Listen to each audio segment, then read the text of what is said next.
Hi everyone! In this video, we will reporting about the main part of yoga. There are four main yogas that suit the temperaments and condition of different people.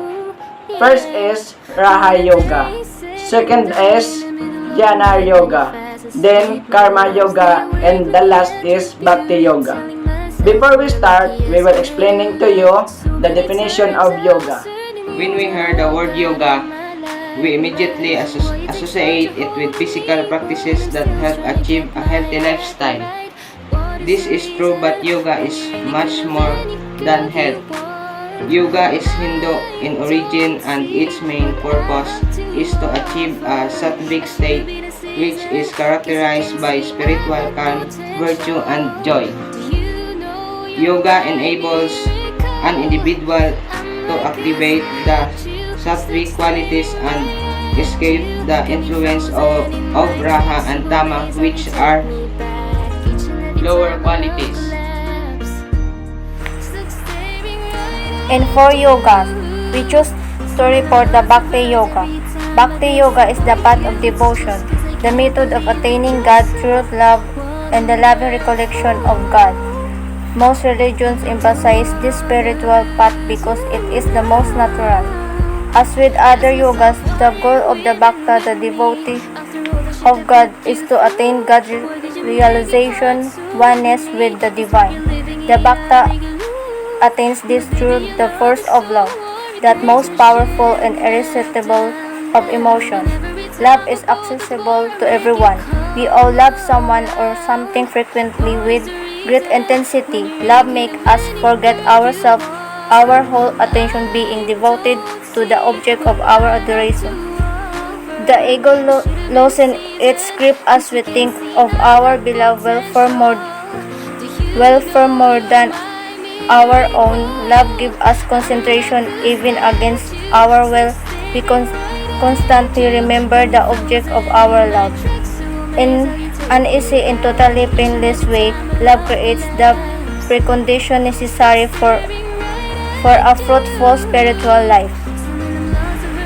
Vedanta therefore says, don't squander the power of love. Use this powerful force for God realization. We must remember that when we love another, we are really responding to unconsciously to the divinity within him or her. As we read in the Upanishads, it is not for the sake of the husband that the husband is there, but for the sake of the self. It is not for the sake of the wife that the wife is there, but for the sake of the self. Our love for others becomes unselfish and motiveless when we are able to encounter divinity in them. Unfortunately, we usually misplace our love.